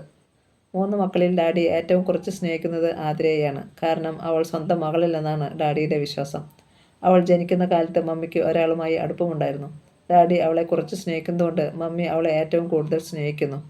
മമ്മി തനിച്ചല്ല പ്രേമേട്ട വന്നത്, അവൾ പറഞ്ഞു. പിന്നെ വേറൊരാൾ കൂടെ ഉണ്ടായിരുന്നു, ഒരു കറുത്ത മേഴ്സിഡസ് കാറിൽ. ആരായിരുന്നു അത്? ആകാംക്ഷയോടെ പ്രേംദാസ് ചോദിച്ചു. ഒരു ചെറുപ്പക്കാരനാണ്, ജയശങ്കർ എന്നാണ് പേര് പറഞ്ഞത്. അവിടെ കമ്പനിയിൽ പുതിയതായി ജോയിൻ ചെയ്ത അസിസ്റ്റന്റ് മാനേജറാണത്രേ. അയാളുടെ സംസാരവും ഭാവവും ഒന്നും എനിക്കിഷ്ടപ്പെട്ടില്ല. പ്രേംദാസ് ഒന്നും പറഞ്ഞില്ല. എന്നെ കാണാൻ വരുമ്പോൾ എന്തിനാ മമ്മി കൂടെ ജോലി ചെയ്യുന്നവരെ കൊണ്ടുവരുന്നത്? എൻ്റെ ഫ്രണ്ട്സൊക്കെ വിചാരിച്ചു അയാൾ എന്നെ പെണ്ണു കാണാൻ വന്നതായിരിക്കുമെന്ന്. അനിഷ്ടത്തോടെ അവൾ പറഞ്ഞു. ചിലപ്പോൾ ആണെങ്കിലോ? പരിഹാസം മറിച്ച് അയാൾ പറഞ്ഞു. അയാൾ വിവാഹിതനാണ്. പ്രേംദാസ് പിന്നെയൊന്നും പറഞ്ഞില്ല. അയാൾക്ക് ചിലതൊക്കെ ഊഹിക്കാൻ കഴിഞ്ഞു. ഹോസ്റ്റലിൽ ചെല്ലുന്നതുവരെ ഇരുവരും ഒന്നും സംസാരിച്ചില്ല.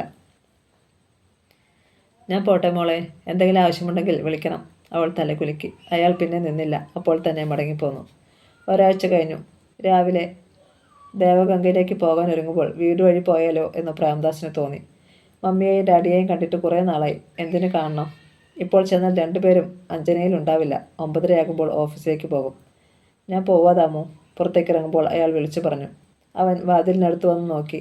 ദാമു കാർ തുടച്ച് വൃത്തിയാക്കിയിട്ടിരിക്കുന്നു. തൃപ്തിയോടെയാണ് അയാൾ കാർ സ്റ്റാർട്ട് ചെയ്തത്.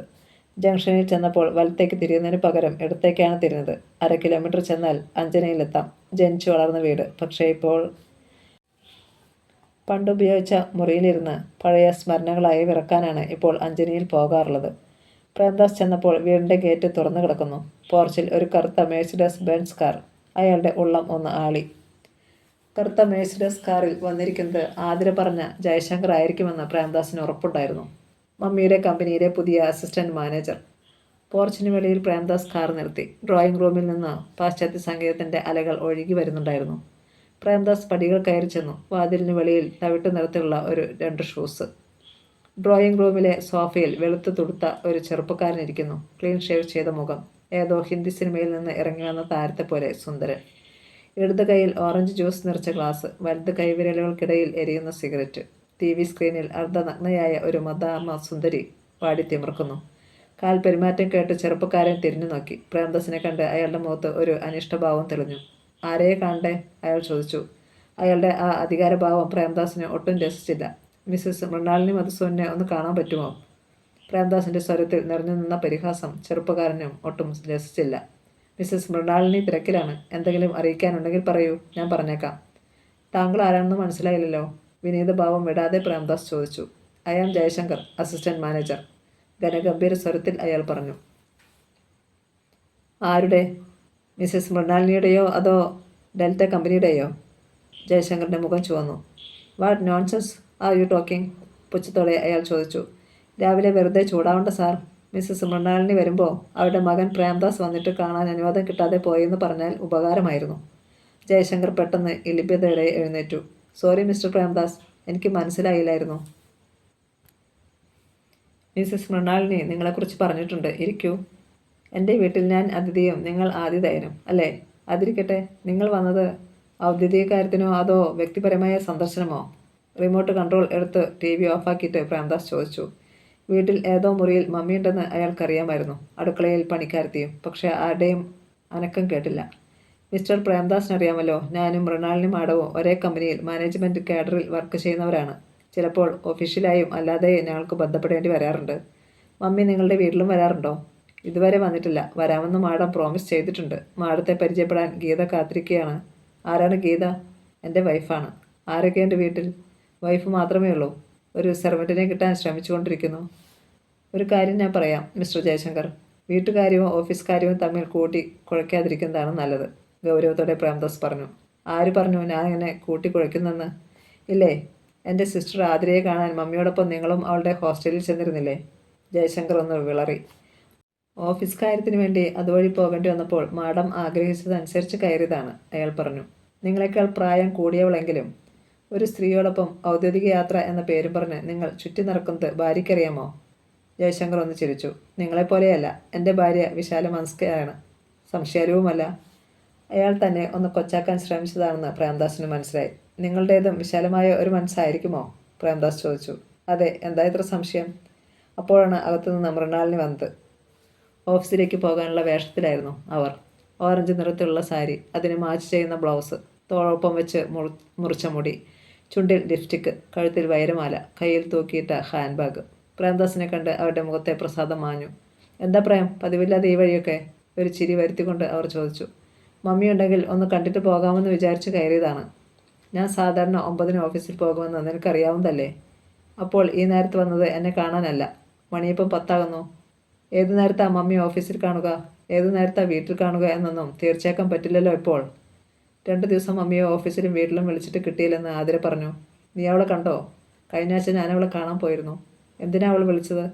ഹോസ്റ്റൽ ഫീസ് കൊടുക്കേണ്ട തീയതിയായി എന്ന് ഓർമ്മിപ്പിക്കാൻ. ഓ, ഞാനതങ്ങ് മറന്നു. അബദ്ധം പറ്റിയതുപോലെ അവർ പറഞ്ഞു. മമ്മിക്ക് അതൊക്കെ ഓർത്തു വയ്ക്കാൻ നേരം എവിടെ? സാരമില്ല, അവൾക്ക് ആവശ്യമുള്ള രൂപ ഞാൻ കൊടുത്തിട്ടുണ്ട്. അത് വാങ്ങിച്ചതിൻ്റെ പേരിൽ മമ്മി അവളെ വഴക്കു പറഞ്ഞ് വിഷമിപ്പിക്കരുതെന്ന് ഒരു അപേക്ഷയുണ്ട്. പ്രേംദാസിനെ തുറച്ചു നോക്കിയതല്ലാതെ മൃണാളിനെ ഒന്നും പറഞ്ഞില്ല.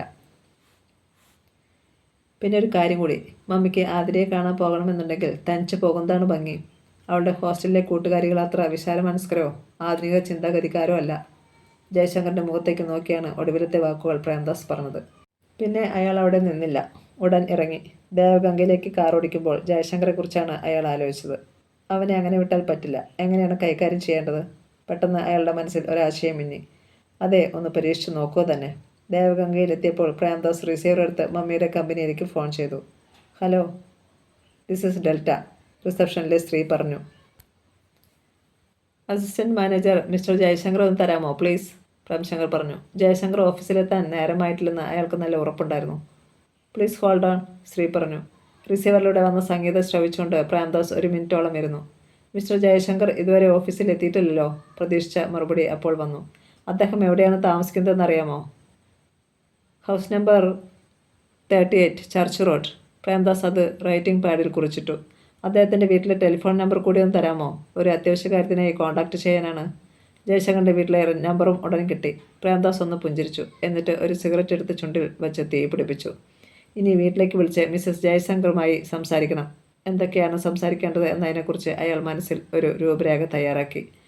ആ നമ്പർ ഒരിക്കൽ കൂടി വായിച്ച് ഹൃദ്യസ്ഥമാക്കിയിട്ട് പ്രേംദാസ് ഓരോ അക്കമായി അത് ശ്രദ്ധാപൂർവ്വം ഡയൽ ചെയ്തു. മറുതലയ്ക്കൽ ഇമ്പമുള്ള മണിനാഥം കേൾക്കുന്നു. ഹലോ. റിസീവറിലേക്ക് പെട്ടെന്ന് മധുരമുള്ള സ്ത്രീസ്വരം വന്നു. മിസ്റ്റർ ജയശങ്കറിൻ്റെ വീടല്ലേ? ജാഗ്രതയോടെയാണ് പ്രേംദാസ് ചോദിച്ചത്. അതെ. എൻ്റെ പേര് ദാസ്. ജയനെന്ന് വിളിക്കൂ പ്ലീസ്. ജയേട്ടൻ ഓഫീസിലാണല്ലോ. ഇനിയെപ്പോൾ വരും? ഊണ് കഴിക്കാൻ വരും. 12:30. അത്യാവശ്യമാണെങ്കിൽ ഓഫീസിലേക്ക് വിളിക്കുന്നതാവും നല്ലത്. വേണ്ട, അത്യാവശ്യമൊന്നുമില്ല. വീട്ടിൽ വന്ന് കാണുന്നതാണ് എനിക്കിഷ്ടം. ജയൻ്റെ വൈഫാണോ സംസാരിക്കുന്നത്? പ്രേംദാസ് സാധാരണ മട്ടിൽ ചോദിച്ചു. അതെ. ഗീതയെക്കുറിച്ച് ജയൻ എന്നോട് പറഞ്ഞിട്ടുണ്ട്. താങ്കൾ ആരാണ്? മനസ്സിലായില്ലല്ലോ. ഞാൻ ജയൻ്റെ ഒരു ഫ്രണ്ടാണ്. പറഞ്ഞില്ലേ ദാസ്. ജയനെ കാണാൻ ഞാൻ വീട്ടിലേക്ക് വരുന്നുണ്ട്. അപ്പോൾ നേരിൽ കണ്ട് പരിചയപ്പെടാം. ഞാൻ ഗീതയുടെ സമയം അപഹരിക്കുന്നില്ല. വയ്ക്കുന്നു. പ്രേംദാസ് റിസീവർ വെച്ചു. അയാൾ വാച്ചിൽ നോക്കി. 11 മണിയാകാൻ 10 മിനിറ്റുണ്ട്.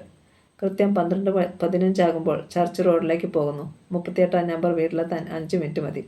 മിസ്സസ് ജയശങ്കറുമായി 10 മിനിറ്റ് എന്തെങ്കിലുമൊക്കെ സംസാരിക്കുന്നു. അപ്പോഴേക്കും ജയശങ്കർ വരുന്നു.